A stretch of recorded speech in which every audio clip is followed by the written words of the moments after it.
He built a machine no one wanted. His wife stole it. Then the world changed forever. But let's not jump ahead, because before engines screamed and cities buzzed with traffic, before gas stations and speeding tickets, there was a boy who simply stood and stared at wheels. Welcome to the true story of Karl Benz, the man who put the world on wheels, even when nobody asked him to. And trust me, there's more here than nuts and bolts. There's heartbreak, betrayal, one secret road trip, and a woman who refused to let history forget her.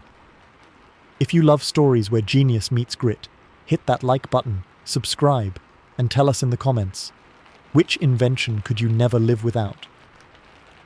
Alright, buckle up. It all starts in a little town in Germany, Karlsruhe, Grand Duchy of Baden, 1844. Karl Benz was born into a modest home, the only son of a railway engineer. His father, a disciplined and proud man, spent his days among roaring locomotives, blackened steel, and clouds of coal smoke. But when Karl was just 2 years old, a sudden illness swept his father away. Pneumonia, swift and merciless, left the boy fatherless and his mother alone. Elise Benz, now a widow, faced a world that offered few options for women. But she made a decision that would shape her son's future more than any invention ever could. She would make sure he received the best education available, even if it meant sacrificing comfort and stability. He would not just work with machines, she insisted. He would command them. From a young age, Karl was different. Where other children saw trains as exciting toys or noisy beasts, he saw puzzles waiting to be solved. He would spend hours watching the wheels turn, eyes fixed on the precise rhythm of pistons and rods. He didn't just want to ride the train. He wanted to know what made it move, and more importantly, what might move something smaller. By the age of 9, he was already sketching mechanical systems in the margins of his school books. At 12, he dismantled the family's only clock, not out of mischief, but curiosity. Remarkably, he put it back together, minus a few unnecessary parts. Instead of punishment, his mother offered praise, and a quiet hope that maybe her son wasn't just clever. Maybe he was destined for something. That same year, she enrolled him in Karlsruhe Polytechnic School. He was just 15 years old, the youngest student they'd ever accepted. His peers were older, sharper dressed, and more polished, but Karl wasn't there for conversation. He was there to understand motion, mechanics, and energy. And while his classmates memorized existing formulas, Karl lingered on ideas that hadn't yet taken form. In an era ruled by steam, with its roaring furnaces and hissing valves, Karl began to wonder whether a new kind of power was possible. Not explosive and clunky like steam, but precise, contained, and internal. A combustion that didn't scream, but whispered. What if a machine could have a heartbeat of its own? Internal combustion engines had been discussed in theory, but none had been made small or safe enough to move a vehicle. The experts said it couldn't be done. It was an academic exercise, not a real path forward, but Karl didn't think like the experts. In the quiet hours after lectures, he began to draw. First engines, then drive shafts, then, most daringly of all, wheels, not connected to rails, not powered by horses, just moving on their own, a carriage that carried itself. The idea was ludicrous to most, unnecessary, absurd. To Karl, it was obvious. After graduating, he took a respectable job designing bridges and mechanical systems, but his mind remained elsewhere. He kept tinkering late into the night, building tiny versions of pistons, testing fuels, adjusting gears that turned no machinery yet. He didn't talk about his dream. He just worked on it, quietly, steadily, obsessively. He knew he couldn't do it alone. What he needed was someone who believed in his madness, someone willing to invest not only money, but faith, the rarest currency for an inventor on the edge of ridicule. And surprisingly, that person would soon enter his life. Not a fellow engineer, not an investor in a suit, but a young woman named Bertha, calm, razor smart, and more daring than anyone realized. Her arrival would change everything, not just for Karl, but for the future of motion itself. Karl Benz was many things: brilliant, determined, and utterly obsessed with machines. But when it came to money, marketing, or reading a room, he was hopeless. His ideas were grand, his prototypes ambitious, but his workshop was always a few missed payments away from closure. And then there was Bertha. She didn't arrive with fanfare. There was no dramatic spark, no instant legend. What happened between them was quieter than that, but no less world-changing. Bertha Ringer was born into a well-off family. She was clever, practical, and unusually confident for a woman in mid-19th century Germany. While other girls were expected to focus on sewing and etiquette, Bertha developed a fascination with science and mechanics. She couldn't attend a technical school, of course. That wasn't allowed. But she read everything she could get her hands on. And when she met Karl, something clicked. She didn't just understand his obsession. She respected it. He spoke of a future where machines could move without horses. She didn't laugh. He sketched out engines on napkins and newspapers. She didn't roll her eyes. Where others saw an unstable tinkerer, she saw a man trying to wrestle the future into existence.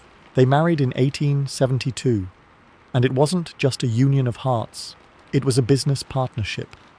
Quite literally. You see, German law at the time forbade married women from investing in companies. So before the wedding, Bertha secretly signed over part of her dowry to support Karl's engine workshop.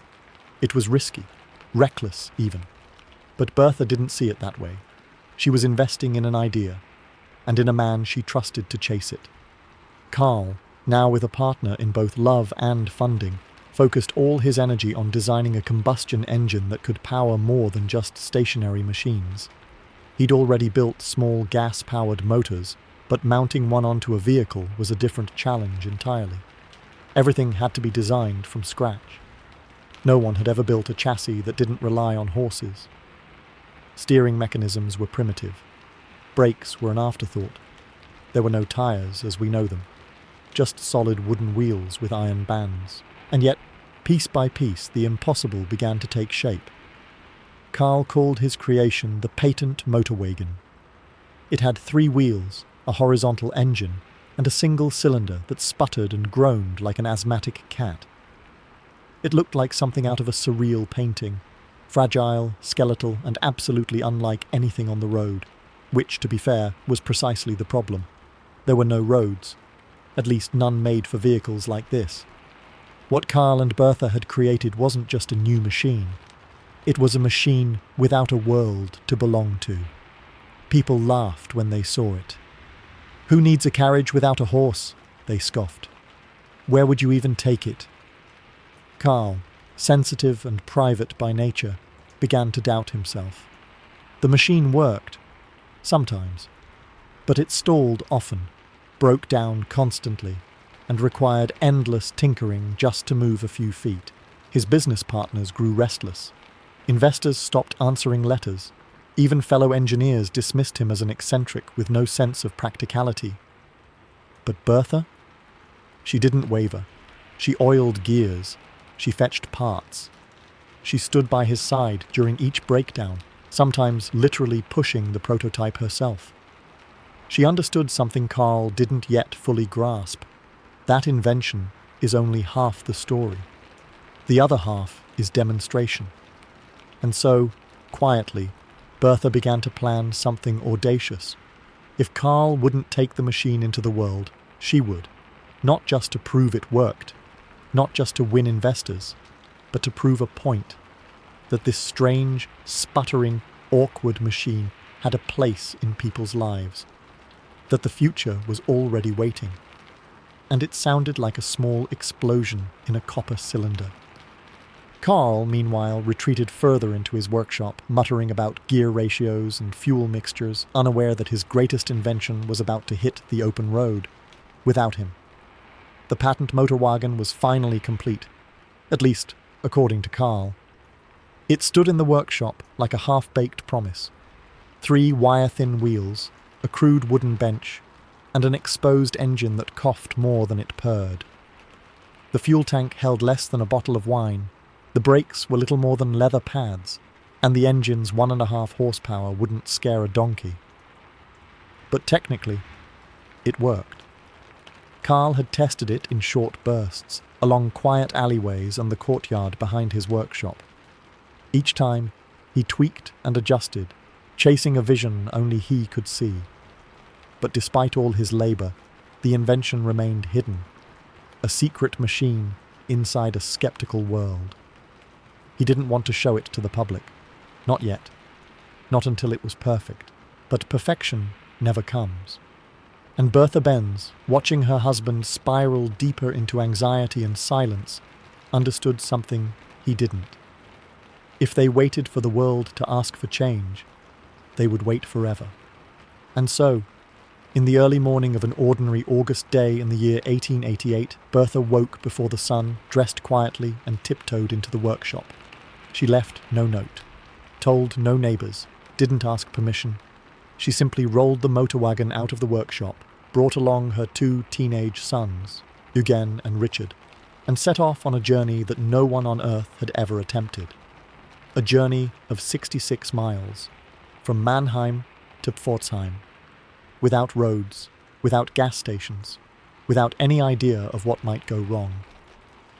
The motor wagon clattered and sputtered along the cobblestones like a nervous insect. The boys held tight to the wooden frame as the machine struggled uphill and nearly ran away downhill. Curious dogs barked, horses panicked, farmers gawked. No one had seen anything like it, not in person.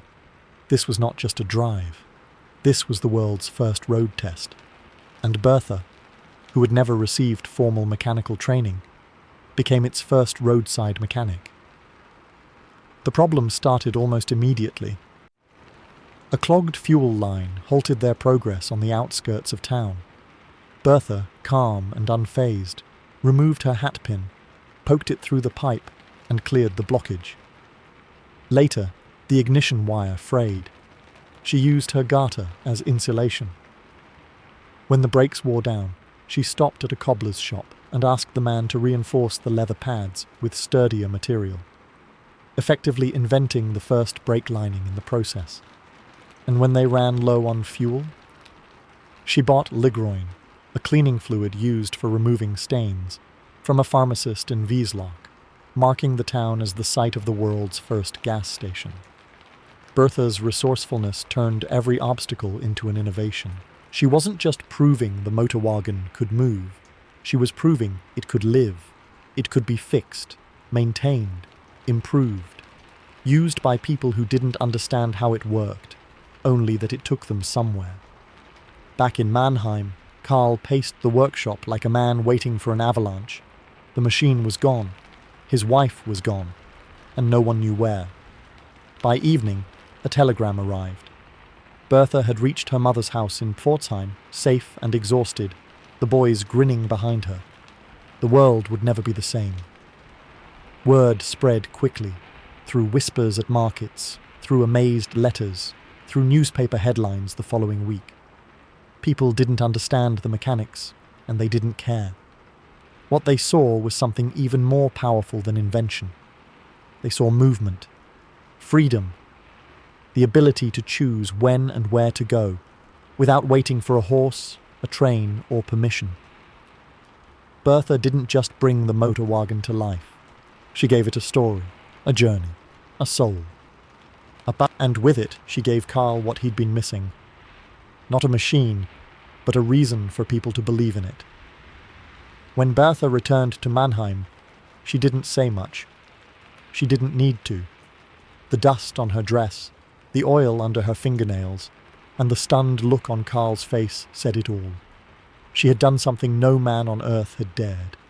Driven 66 miles, alone with 2 boys, through villages and valleys, powered not by animals or steam, but by her husband's fragile invention. The motor wagon had survived its trial by fire. More importantly, so had the idea behind it. Karl stood in the doorway, silent, as Bertha described each repair she'd made, each hill she'd conquered, each stranger who had stared at the machine in awe. Her journey had revealed not only the flaws of the motor wagon, but its potential. She hadn't exposed its weaknesses. She'd proven its strength. It was no longer a prototype hidden in a workshop. It was transportation. The response came faster than anyone expected. Curious townspeople began showing up at the Benz workshop just to catch a glimpse of the vehicle that moved without horses. Newspapers picked up the story, describing Bertha's journey in tones of wonder and disbelief. A few called it madness. Most called it a miracle. Suddenly, the man who had spent years as a local eccentric, Karl Benz, the obsessed mechanic with the unrideable carriage, was a name worth remembering. The German Patent Office had already approved his invention 3 years earlier, back in 1885, but until now, that document had meant little. A patent doesn't change the world. A story does. And thanks to Bertha, the motor wagon now had one. Karl threw himself back into work with renewed energy. Every flaw Bertha had encountered on the road became a blueprint for improvement. The brakes were upgraded. The fuel line was redesigned. He introduced a more powerful engine, then a more stable chassis. Each version of the motor wagon crept closer to what we might recognize as a car, though it still looked like a cross between a tricycle and a park bench. Even so, it moved. It carried people. It could be built, sold, and improved again. That made it dangerous, not in the mechanical sense, but in the business sense, because Karl wasn't the only engineer chasing the dream of a horseless carriage. Just a few 100 kilometers away, another man had been working on something remarkably similar. Gottlieb Daimler. Daimler wasn't interested in 3 wheels. He believed a true automobile needed 4. More stability, more balance, and above all, more speed. Where Karl was meticulous, Daimler was bold. He built a high-speed gasoline engine, mounted it on a wooden carriage, and began selling it through partnerships of his own. His designs were more rugged, more practical, and often more appealing. At first, Karl dismissed the competition. His machine had been first. He had the patent. He had the legacy. But patents don't win markets, and legacy doesn't pay wages. As orders for motor wagons trickled in, orders for Daimler's vehicles began to pour. His network was expanding. His brand, Mercedes, named after the daughter of one of his key investors, began to gather momentum. And while Karl was still perfecting combustion, Daimler was already looking toward racing, distribution, and mass production. Back in Mannheim, Karl started feeling something he hadn't felt in years. Pressure. He was no longer a lone inventor in a garage. He was now a businessman, an employer, a brand. He had Bertha to thank for that. But now he also had Daimler to worry about. Each improvement to the motor wagon cost money. Each delay meant missed opportunity, and Karl, for all his genius, struggled to make the leap from inventor to executive. He trusted his machines more than people. He preferred design sketches to board meetings. He was building a revolution, but he had no idea how to sell it. Bertha saw it coming. She always did. She urged Karl to seek out better investors, stronger business minds, and partnerships that could scale the dream beyond their tiny workshop. But Karl hesitated. He feared losing control, losing his name, losing the purity of the vision he had nurtured for over a decade. He didn't yet realize that to keep the dream alive, he might have to share it. And that moment was coming, sooner than he thought. By the early 1890s, Karl Benz had achieved what many inventors never do. He had turned an impossible idea into a working product. The motor wagon was no longer a fragile prototype rolling across cobbled alleys. It was a real machine, with real customers. Not many, of course. Most orders still came from curious nobles or eccentric scientists. But the point was, they came. And with each sale came pressure. People didn't just want innovation, they wanted reliability, durability, safety. They wanted something that worked not just once, but always. And preferably without needing a mechanic on board. Karl tried to keep up. He improved the suspension, enhanced the steering, reworked the fuel delivery system. He added gears, experimented with water-cooled engines, and even launched a four-wheeled model, finally letting go of the motor wagon's iconic but unstable three-wheel design. But while Karl tweaked and tuned, other forces were accelerating. In Stuttgart, Gottlieb Daimler and Wilhelm Maybach had partnered to build faster, more practical automobiles. Their engines were lighter, their production capacity was growing, their brand, Mercedes, was being whispered in the same breath as Benz. At first, Karl still believed he could go it alone. After all, he had the patent. He had history on his side. He had Bertha, who remained his fiercest defender, advisor, and quiet strategist. But business isn't just about who got there first. It's about who gets there best. And as orders from France and Britain began to favor Daimler's models, Karl realized he was losing the race. Not because his machines weren't good, but because his business couldn't scale. He needed money. He needed reach. He needed help. And that's when the offer came. A merger. Not just a handshake agreement or a temporary alliance, but a full integration of Benz and Chai. With Daimler Motorengesellschaft. 2 men, 2 companies, 1 brand. The future, they said, could not afford division. Karl didn't take the decision lightly. He feared losing the name, the legacy, and the control he had fought so hard to maintain. But Bertha, ever practical, ever brave, reminded him of something important. His invention didn't belong to him anymore. It belonged to the world, and the world needed a car company, not a shrine to its founder. In the year 1924, the merger was finalized. 2 years later, the new brand was unveiled, Mercedes-Benz. Karl kept a seat on the board, but he was no longer the engine of the company. That role now belonged to younger men, ambitious executives, and a growing army of engineers who had never seen the motorwagen sputter across a courtyard. In public, Karl smiled. He delivered speeches. He posed for photos beside his inventions, now polished and displayed like sacred relics. But behind the scenes, the transition was not easy. He had always been more craftsman than capitalist. Now he watched his life's work become a machine of its own, one powered not by pistons and gears, but by shareholders, dealers, and global marketing campaigns. He saw the car evolve from a hand-built marvel to a mass-produced product.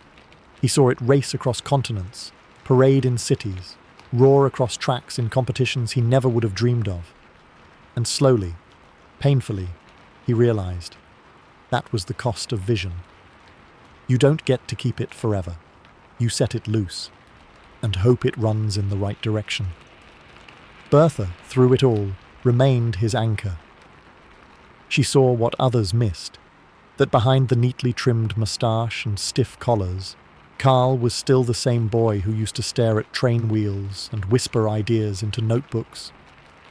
And as the company he founded became an empire, she reminded him, gently but firmly, that history would remember. Not just the brand, not just the car, but the man. By the early 1920s, the world looked nothing like the one Karl Benz had grown up in.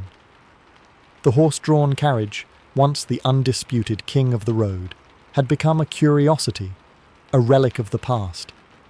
In its place roared machines, some sleek, some awkward, most noisy, but all unmistakably born from one idea. The road belonged to the car now, and whether people knew it or not, it all started in one quiet German workshop with a 3-wheeled skeleton and a dream no one believed in, except 2 people. Karl Benz had lived long enough to see his impossible vision take over the world, and that's a rare thing for any inventor. By the time the Mercedes-Benz brand was officially launched in 1926, Karl was already in his 80s. His hair had turned silver, his eyes had dimmed, but his mind, while slower, was still sharp enough to know what had happened. He wasn't just watching history unfold, he was part of it. Cars no longer rolled through streets as novelties or experiments. They were everyday tools, used by farmers and factory workers, bankers and teachers. They delivered milk, carried letters, brought children to school. Entire industries had sprung up around them. Fuel, tires, road construction, traffic signals. Even the way cities were built had changed. More pavement, more space, more speed. And all of it had begun with a single sketch in a notebook. In later interviews, carefully worded and politely controlled, Karl often downplayed his own struggles. He talked about the car as a technical challenge, as a mechanical milestone. But those who knew him well understood that his greatest battle had never been engineering. It was doubt, not just from the public, or the bankers, or the rivals, but from himself. The lonely years, the humiliating failures, the times he stared at an engine that refused to start and wondered whether everyone had been right all along. In those moments, it wasn't his education or his patents that saved him. It was Bertha, her belief, her determination, her absolute refusal to let the world dismiss what it hadn't yet tried to understand. Without her journey to Pforzheim, there might never have been a Benz legacy. Without her silent courage, there might never have been a road trip. Without her, the car might have stayed an idea. And Karl knew it. In July of 1929, Karl Benz passed away quietly at the age of 84. He died in the very country that had once laughed at his invention, now a land covered in highways, humming with the sound of engines. Just 2 months earlier, in a twist of poetic timing, the first true Autobahn had been opened in Germany, a wide, fast, modern highway made for machines that no longer needed horses, rails, or permission. Karl never drove on it himself, but his fingerprints were on every mile. Today, Mercedes-Benz remains one of the most recognized names in the world, a symbol of engineering, innovation, and prestige. You can find the logo in nearly every country, from luxury sedans in Berlin to dusty trucks in Nairobi. And somewhere deep in its DNA, there's still the soul of that original motor wagon. Fragile, brilliant, and a little ridiculous. A reminder that big ideas often start small, and that sometimes the future doesn't arrive with applause. It arrives with a rattle, a puff of smoke, and one woman behind the wheel whispering, "Let's go." He gave America the Mustang. He saved Chrysler with a pencil. And he did something nobody else dared. He told Henry Ford to no. This is the story of Lee Iacocca, the rebel who walked into the heart of the American car empire and rewrote the rules, in his own handwriting. If stories about bold moves, smart comebacks, and engine-powered underdogs hit the right gear for you, hit like, subscribe, and drop a comment with your all-time favorite car. Let's see who's got the best taste in horsepower. All right, let's rewind the engine, back to where it all began. Allentown, Pennsylvania. The year is 1924. The Iacoccas weren't a dynasty. They didn't have factories, stock portfolios, or old family money. What they had was a restaurant, a name that didn't sound quite American yet, and a work ethic that made neighbors shake their heads and say, "That guy never stops." Nicola Iacocca had come to the US from Italy with dreams in his suitcase and ambition on his sleeve. He opened an eatery, then a theater, then a car rental business, all while speaking English with a thick accent and raising his son to believe in something bigger than survival. Lee, born Lido Anthony Iacocca, was that son. He was sharp, talkative, a little cocky, and totally obsessed with how things worked. As a boy, he watched his father fix engines in the back lot, negotiate rental contracts with customers, and handle every business problem with a mix of charm and stubbornness. From him, Lee learned 2 things that would never leave him. 1, don't waste time. 2, if you want something to move, push it yourself. But young Lee wasn't just a hustler. He was smart, dangerously smart. He studied engineering at Lehigh University, then landed a fellowship at Princeton, where he shocked professors by mixing technical brilliance with natural persuasion. While others talked shop, Lee could sell a spreadsheet like it was the opening act of a Broadway show. That combination, numbers and charm, would become his secret weapon. When he landed a job at Ford Motor Company in the late 1940s, it wasn't because of who he knew, It was because he could talk circles around half the executives on day one. He started in sales, naturally, but he didn't just push cars. He listened to dealers, to customers, to families walking into showrooms and asking, "Why is this thing so expensive?" And Lee had an answer. Actually, he had a plan. One that would not only change his life, but American car culture itself. By the early 1960s, Ford was stuck. Sure, the company was massive, churning out dependable family cars, solid trucks, and enough internal memos to wallpaper Detroit. But the spark was gone. The magic. The soul.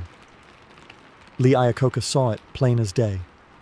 He was now a rising executive, walking the marble halls of Ford's corporate tower in Dearborn, but he still thought like a salesman. While others stared at production numbers, Lee stared at parking lots, at teenagers, at culture. And what he saw was a shift. Young people didn't want what their parents drove. They wanted something sleek, something cool, something that made a statement without bankrupting them. They wanted freedom, not in theory, but in steel. And Lee, ever the gambler, saw the opportunity. He called it the youth car, a two-door coupe, affordable, customizable, and built for the open road. It would be light, fast, and, here's the key, fun. The accountants hated it. The engineers rolled their eyes. The boardroom barely listened, because Ford, at the time, didn't cater to dreams. It catered to demographics, families, middle managers, respectable, practical buyers, a flashy car for kids. It sounded reckless. Worse, it sounded expensive. But Lee didn't give up. He brought in a small team, a few engineers, some design rebels, and a marketing guy who thought the name Cougar was catchy. They worked in secret corners of the building, building prototypes with borrowed parts and hope. They tested the chassis of a Falcon, added a longer hood, a tighter suspension, a roaring engine in the GT variant. And eventually, someone said it.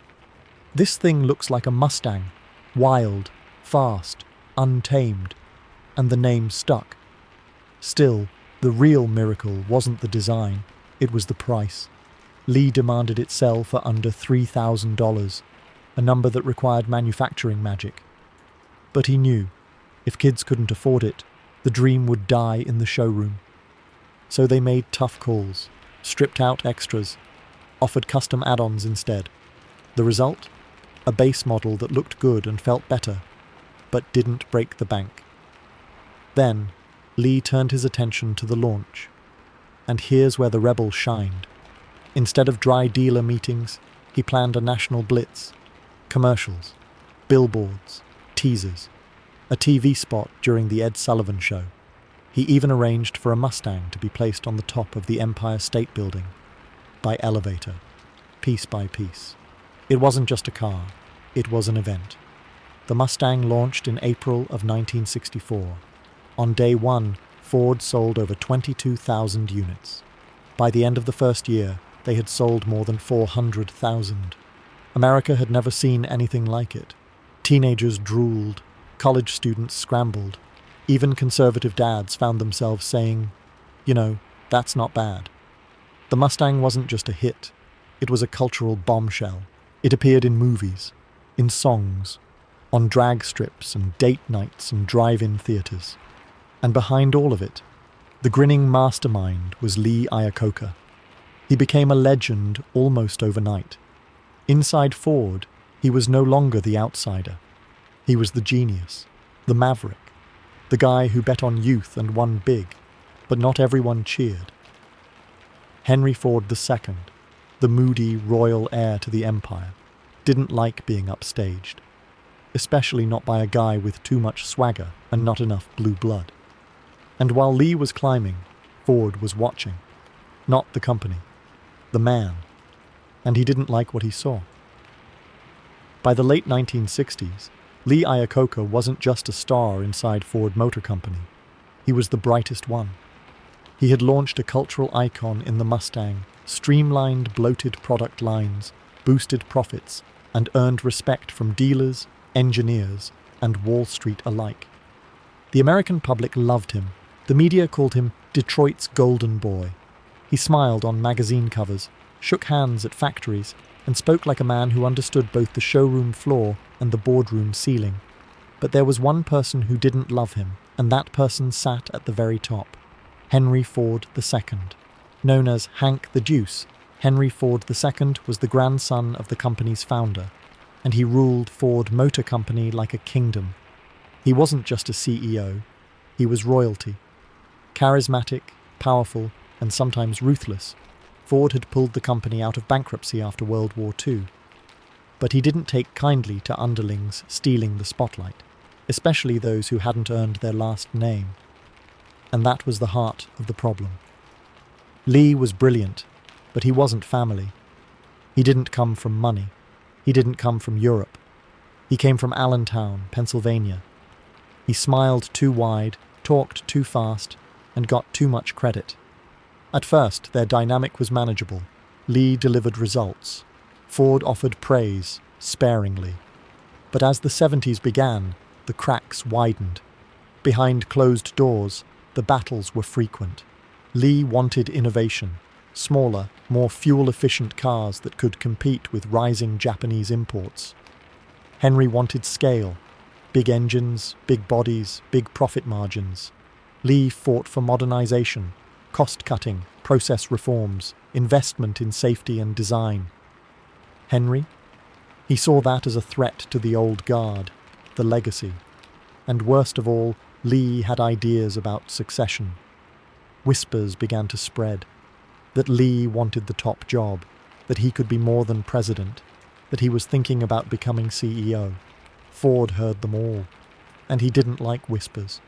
In public, they maintained the illusion. They stood side by side at company events. They smiled for photographs and nodded during earnings calls. But inside Ford World headquarters, the tension was sharp enough to cut chrome. Lee worked harder, thinking maybe results would protect him. He launched new models. He trimmed fat. He helped lead the company through the oil crisis and inflation. Ford's profits remained strong, but so did the rumors. Then came the meeting. It was July of 1978. No warning, no slow fade, just a sudden summons. Lee walked into Henry's office expecting business as usual. Instead, Ford looked him in the eye and said without ceremony, "You're fired." No explanation. No thank you. Just like that. After more than 30 years with the company, after building the most iconic car in its history, after making Ford billions, Lee Iacocca was out. He was stunned. There was no scandal, no public failure, no smoking gun, just personal politics. The king had grown tired of the heir, and in the most ruthless tradition of dynasties, he cut him loose before the throne got too close. Lee later described it as the lowest moment of his life. He sat alone that night, wondering if his career was over, if the American dream really was just a myth for guys with immigrant names and hard-working dads. But here's the thing about rebels. They don't stay down for long. And someone, watching from the sidelines, had been waiting for just this moment. A phone call was coming, from a company no one believed in anymore. A company named Chrysler. The news of Lee Iacocca's firing spread through Detroit like a tire bursting on a freeway. For many, it didn't make sense. Here was a man who had helped reshape Ford, who had delivered profits, innovation, and brand magic. And yet, he was discarded without a thank you, without ceremony, without even a press release that explained it away. But in the world of corporate empires, results don't always win. Ego does. Lee spent the next few weeks in a daze. He was 54, too young to retire, too bruised to jump back in. For the first time since he was a teenager, he had nowhere to go in the morning. No office, no phone calls to make, no meetings to lead. He played with the idea of writing a book or slipping quietly into academia, maybe teaching business to kids who still believed the best idea always won. But fate and failure had other plans. Because across town, Chrysler was dying. In the late 70s, Chrysler was not just struggling, it was bleeding, financially, culturally, and reputationally. The company, once proud and powerful, had become a symbol of bloated bureaucracy, uninspired design, and outdated factories. Its cars weren't selling, its debt was climbing, its stock was circling the drain. Executives came and went. Nothing stuck. The board had one foot in denial and the other on a banana peel. And yet, someone there had the nerve to pick up the phone and call the most famous unemployed man in the auto industry. They didn't offer glory. They didn't promise success. What they offered was a mess. A company on the edge of collapse, with the press already preparing its obituary. They said, "Come clean it up, if you dare."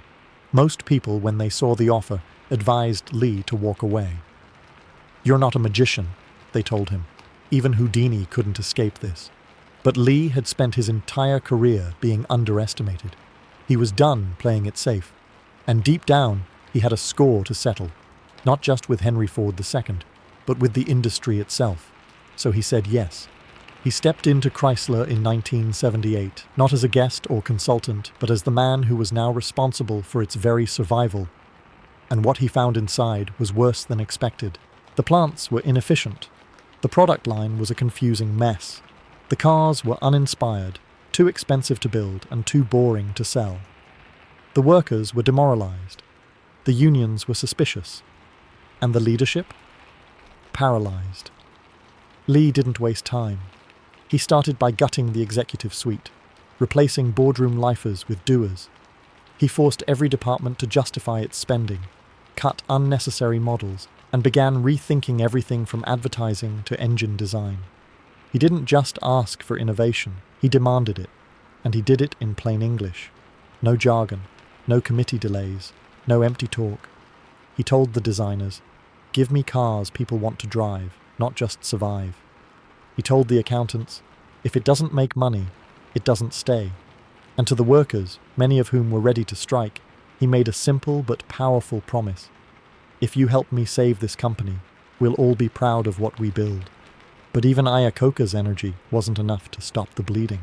Within months, it became clear that Chrysler didn't just need a new business plan, it needed cash, and fast. The banks wouldn't touch them. Private investors stayed away.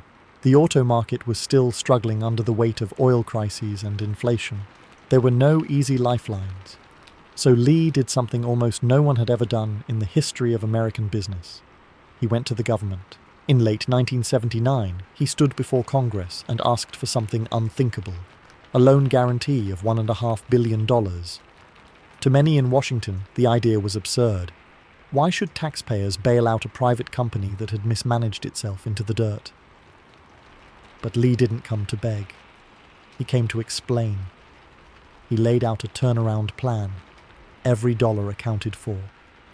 He promised accountability, promised jobs, promised that Chrysler, under his leadership, wouldn't just survive, it would thrive. And he reminded lawmakers of something they had nearly forgotten. When you let an American icon collapse, it doesn't just hurt stockholders. It hurts workers, families, towns, pride. It worked. After intense hearings, political battles, and media pressure, Congress approved the guarantee. Lee walked out of Washington not with a handout, but with a ticking clock, and the most public deadline of his life. He had taken the deal. Now he had to deliver. When the loan guarantee was approved in 1979, Lee Iacocca wasn't celebrating. Not yet. What he had secured wasn't a gift. It was a challenge. Chrysler now had $1.5 billion to fix everything that had been broken over the past decade. The debt was public, the clock was ticking, and the entire country, from factory workers to senators, was watching to see if this gamble would pay off. There was no room for excuses, no time for indecision. Failure wouldn't just bankrupt a company. It would humiliate a man who had already been kicked out of Ford and now stood alone, betting everything on the belief that American cars still had a future. Lee didn't hesitate.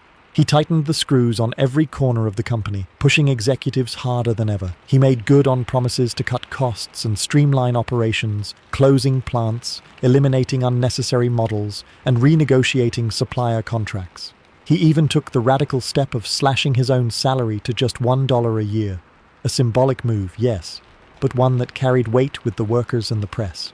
But if Chrysler was going to be saved, it wasn't going to happen by accounting tricks or budget cuts alone.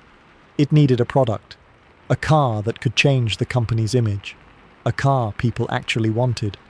Or rather, two cars. First came the K-Car, a compact, fuel-efficient vehicle designed for a public that had grown tired of gas-guzzling monsters. Small, square, and nothing flashy, it wasn't going to win beauty contests, but it could win sales. It was cheap to make, affordable to buy, and surprisingly practical. Exactly what the moment demanded. Lee pushed the K-Car forward with relentless focus. He oversaw marketing, production, dealership strategy. Every inch of the campaign bore his fingerprints. And he didn't stop there. The second innovation was something even more unexpected. A boxy little vehicle, halfway between a station wagon and a van, designed for families. Roomy, flexible, and easy to drive. At the time, no one had a name for it. Lee gave it one, the minivan. These weren't glamorous vehicles. They weren't Mustangs. They didn't roar or sparkle. But they filled a need. And that, in business, is what matters. While the K-Car stabilized Chrysler's numbers, the minivan transformed its future. It opened a new market segment, one that didn't even exist until Chrysler created it. Parents loved it. Schools adopted it. Within a few years, every other car company would scramble to copy it. But by then, Chrysler had already won. Sales surged. Debt shrank. The government loan was repaid early, with interest. By 1983, just 4 years after the bailout, Chrysler was back in the black. Not just solvent, profitable. And the man at the center of it all? He was no longer just a car guy. He was a symbol. Lee Iacocca didn't stay in the shadows. He wasn't the quiet type. He didn't hide behind press releases or polite corporate distance. He leaned into the spotlight. He appeared in his own commercials, looking into the camera and saying, "If you can find a better car, buy it." It wasn't just a sales pitch. It was a challenge. People trusted him, not just because he knew cars, but because he talked like someone who had something to prove, and America loves a comeback. Iacocca had taken Chrysler, a crumbling, humiliated company, and made it a success story. And he had done it not through luck or gimmicks, but through leadership, clarity, and an unshakable belief that American manufacturing still mattered. The press couldn't get enough. He appeared on magazine covers, on talk shows, even as a guest star in sitcoms. Politicians wanted him to run for office. Business schools treated him like a rock star. And behind the scenes, corporate America began to copy his playbook. Not just in car companies, but in any industry where courage had gone out of style. Lee Iacocca had become the most famous CEO in the country. But fame, like fuel, doesn't last forever. And while the company was now roaring ahead, cracks were forming in other places. Inside Chrysler, inside Lee's circle, and inside the image he had so carefully built. By the mid-1980s, Lee Iacocca was no longer just the man who saved Chrysler. He had become something rarer, a CEO who was recognized not just by shareholders or reporters, but by waiters, taxi drivers, factory workers, and suburban moms. His name was on book covers, talk shows, political columns.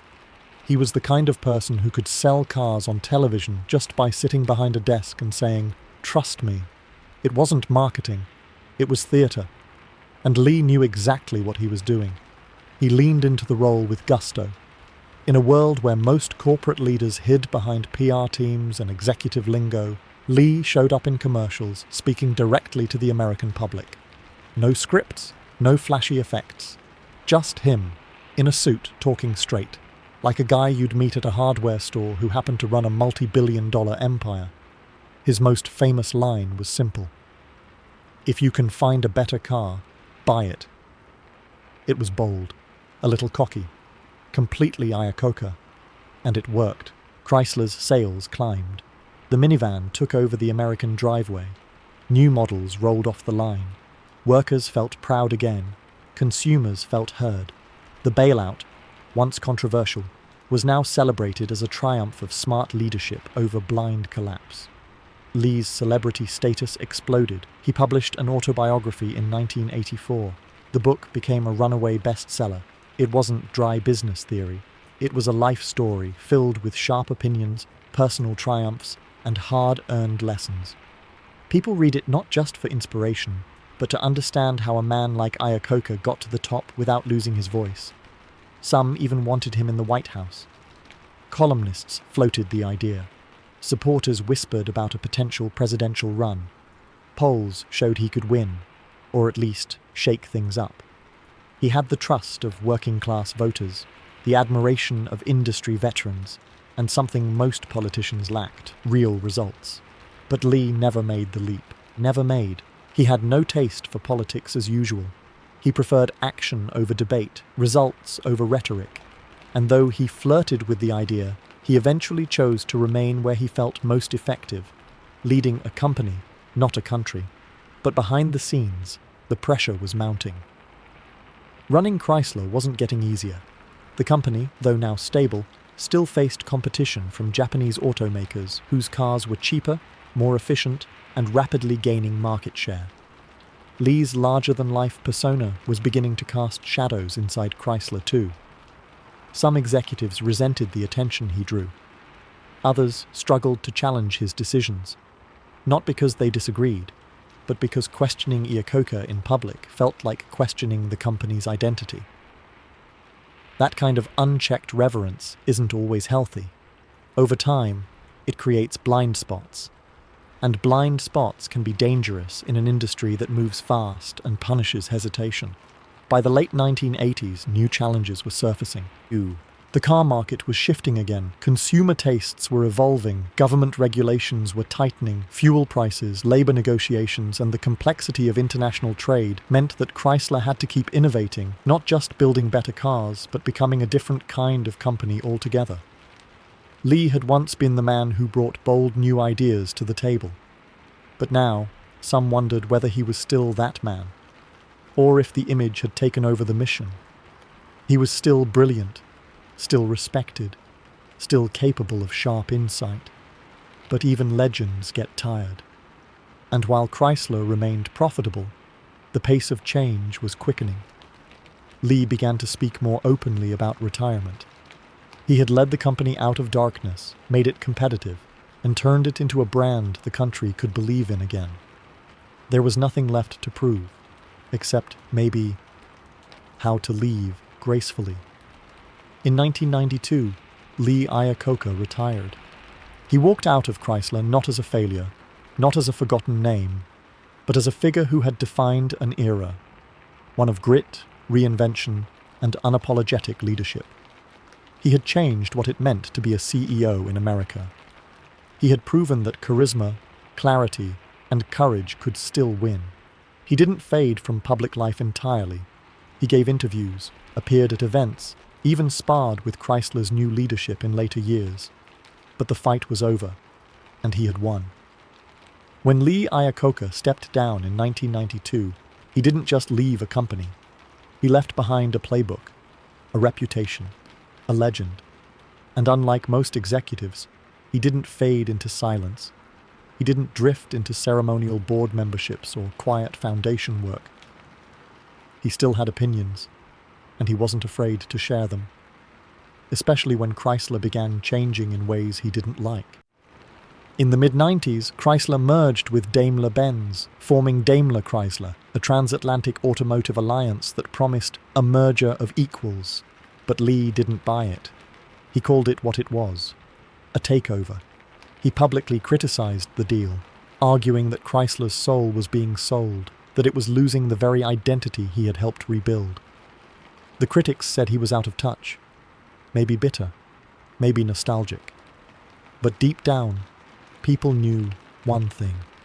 He still cared. Not about the money, not even about the brand name, but about the people, the workers, the customers, the idea that American innovation mattered and deserved more than a corporate shrug. Beyond cars, Lee kept writing.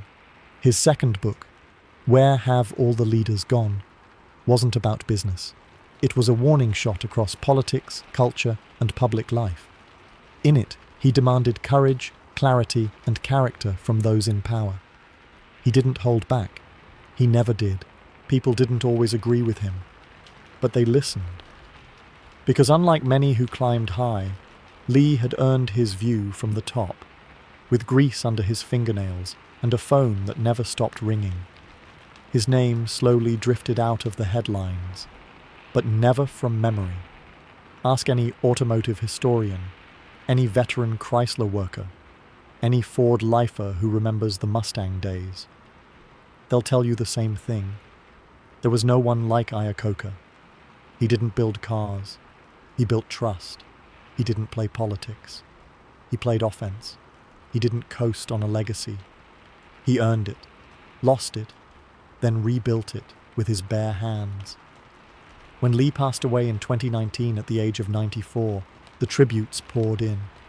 Not just from executives and journalists, but from engineers, secretaries, mechanics, and factory workers who remembered the man who used to show up on the line, ask about their kids, and actually listen to what they said. That was his power. He didn't lead from above, he led from beside you. Not every idea he had was perfect. Not every deal he made worked out. But what defined Lee Iacocca wasn't infallibility, it was resilience. He got knocked down, but never stayed down. He was fired, and came back stronger. He was doubted, and turned that doubt into drive. Today, you won't find his face on any dashboard, and his name doesn't sit on a car's hood, but he's there. In every product launch that dares to be different, in every CEO who chooses bold over bland, in every executive who decides to speak like a human being instead of a press release. Lee Iacocca changed how cars were built, how companies were run, and how leaders could sound. He showed that rebellion wasn't always about destruction. Sometimes rebellion builds things: wheels, engines, trust, a legacy, and maybe, just maybe, that's the drive that never stalls. If you made it this far, drop a comment with your favorite comeback story or the boldest risk you've ever taken. And don't forget to like and subscribe for more true stories about the rebels, builders, and rule breakers who shaped our world. Because sometimes history doesn't cruise, it burns rubber. It